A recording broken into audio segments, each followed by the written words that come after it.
ഓട്ടോകാഡിൽ first command ആയിട്ടുള്ള line tool ആണെന്ന് നമ്മൾ നോക്കുന്നത്.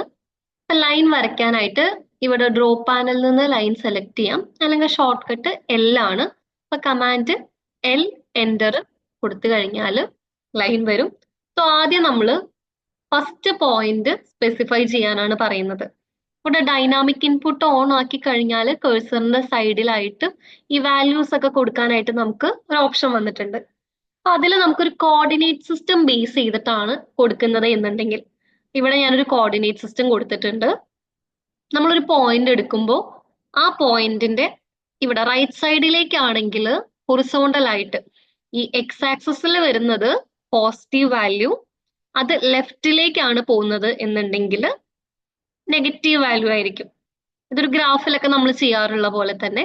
അപ്പൊ ടോപ്പിലേക്ക് വൈന്റെ വാല്യൂ ആണെങ്കിൽ പോസിറ്റീവ് വൈ ആയിരിക്കും, താഴേക്കാണെന്നുണ്ടെങ്കിൽ നെഗറ്റീവ് വൈ.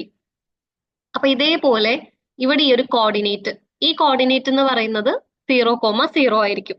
അപ്പൊ ആദ്യത്തെ പോയിന്റ് കൊടുക്കാനായിട്ട് 0,0 കൊടുത്തു, എന്റർ ക്ലിക്ക് ചെയ്തു. അപ്പൊ ആദ്യത്തെ പോയിന്റ് കിട്ടിയിട്ടുണ്ട്. ഇനി ഇങ്ങോട്ട് നമുക്ക് വേണ്ടത് ഒരു 5 ആണെങ്കിൽ, ഹൊറിസോണ്ടൽ ആയിട്ട് പോവേണ്ടത് 5 ആണെങ്കിൽ 5 കൊടുത്തു. വെർട്ടിക്കൽ ആയിട്ട് കൊടുക്കണ്ട, അപ്പൊ 0 ആഡ് ചെയ്തു, എന്റർ ക്ലിക്ക് ചെയ്തു. ഇവിടെ ഒരു ലൈൻ കിട്ടിയിട്ടുണ്ട്.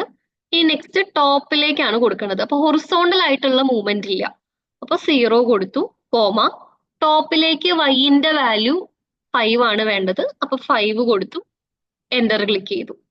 അപ്പൊ അടുത്ത പോയിന്റ് ആയിട്ടുണ്ട്. ഇനി ലെഫ്റ്റിലേക്കാണ്. ഇവിടെ പോയിന്റ് ലെഫ്റ്റിലേക്ക് എക്സ് കൊടുക്കുമ്പോ എത്രയാ, നെഗറ്റീവ് ആണ് കൊടുക്കേണ്ടത്. അപ്പോ -5 കൊടുത്തു, വൈയില് 0 തന്നെയാണ്, 0 കൊടുത്തു, എന്റർ ക്ലിക്ക് ചെയ്തു. ഇനി ഇവിടെ എക്സിൽ മൂവ്മെന്റ് ഇല്ല, സോ എക്സ് 0 കൊടുക്കണം, എക്സ് 0 കൊടുത്തു, വൈ താഴേക്കാണ് വരുന്നത്, അപ്പൊ നെഗറ്റീവ് വാല്യൂ ആണ്. സോ -5 കൊടുത്ത് എന്റർ ക്ലിക്ക് ചെയ്ത് കഴിഞ്ഞാൽ ഇതേപോലൊരു സ്ക്വയർ കിട്ടി. ഇനി നമുക്ക് ഈ ഒരു പോയിന്റിലേക്കാണെന്നുണ്ടെങ്കിൽ എങ്ങനെയായിരിക്കും, ഇവിടെ എക്സില് 5 ആണ് വരുന്നത്, അതേപോലെ വൈയും 5 ആയിരിക്കും. അപ്പോ എക്സ് 5, വൈ 5 കൊടുത്ത് എന്റർ ക്ലിക്ക് ചെയ്തു. ഈ ഒരു പോയിന്റിലേക്ക് ലൈൻ കിട്ടിയിട്ടുണ്ട്. അതല്ലെങ്കിൽ നമുക്ക് ജസ്റ്റ് കേഴ്സർ പ്ലേസ് ചെയ്തിട്ട് ഇതുപോലൊരു പോയിന്റ് എടുത്തു, അടുത്ത പോയിന്റ് എവിടെയാണോ വരയ്ക്കേണ്ടത് അടുത്ത പോയിന്റ് ഇതുപോലെ എടുത്തു, ഇങ്ങനെയാണെങ്കിലും ലൈൻ ക്രിയേറ്റ് ചെയ്യാനായിട്ട് പറ്റും. അപ്പോൾ ഇവിടെ ഒരു പോയിന്റ് ഇതിന്റെ മിഡ് പോയിന്റിൽ നിന്നും ഈ പോയിന്റിലേക്ക് വരച്ചു. ഇനി നമുക്ക് ഇവിടെ എന്താ, ഇത് ക്ലോസ് ചെയ്ത് കൊടുക്കുകയാണ് വേണ്ടത്. അപ്പൊ ക്ലോസ് ചെയ്യണം എന്നുണ്ടെങ്കിൽ ഇവിടെ ക്ലോസ് എന്നുള്ള ഒരു ഓപ്ഷൻ കൊടുത്തിട്ടുണ്ട്. അതിൽ തന്നെ സി എന്നുള്ള കമാൻഡ് ബ്ലൂ കളറിൽ ഹൈലൈറ്റ് ചെയ്തിട്ടുണ്ട്. അപ്പൊ സി എന്റർ ടൈപ്പ് ചെയ്ത് കഴിഞ്ഞാൽ അത് ക്ലോസ് ആയിട്ട് കിട്ടും. ഈ ഒരു പോയിന്റിലേക്ക് ക്ലോസ് ആവാത്തതിന് കാരണം ഇവിടെ നമ്മൾ കോർഡിനേറ്റ് സെറ്റ് ചെയ്തത് കൊണ്ടാണ്. പുറത്തൊരെണ്ണം വരയ്ക്കാം. ഇവിടെ ലൈൻ എടുത്തു, ഇതേപോലെ ഒരു ട്രയാങ്കിൾ വരച്ചു, ഇവിടേക്കാണ് ക്ലോസ് ചെയ്യാനുള്ളത്. അപ്പൊ ക്ലോസ് എന്നുള്ള കമാൻഡ് കൊടുത്തു കഴിഞ്ഞാൽ അത് ക്ലോസ് ആയിട്ട് കിട്ടും. ഇങ്ങനെ ലൈൻ വരയ്ക്കാം.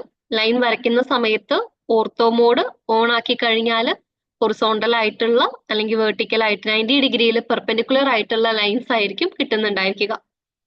അവസാനം യൂസ് ചെയ്ത കമാൻഡ് തന്നെ വീണ്ടും കിട്ടാനായിട്ട് സ്പേസ് ബാർ അല്ലെങ്കിൽ എന്റർ ക്ലിക്ക് ചെയ്യാം.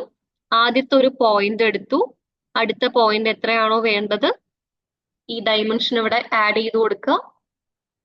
കേഴ്സർ സ്വിച്ച് ചെയ്യുന്നതിനനുസരിച്ച് ഡയറക്ഷൻ വീണ്ടും മാറും. വാല്യൂസ് കൊടുത്ത് ഇതേപോലെ ഇപ്പൊ 10/10 ഒരെണ്ണം ക്രിയേറ്റ് ചെയ്തു. ഇനി ക്ലോസ് ചെയ്യണം, സി എന്റർ കൊടുത്ത് ക്ലോസ് ചെയ്തു. ഇതേപോലെ നമുക്ക് ലൈൻ കമാൻഡ് യൂസ് ചെയ്യാം.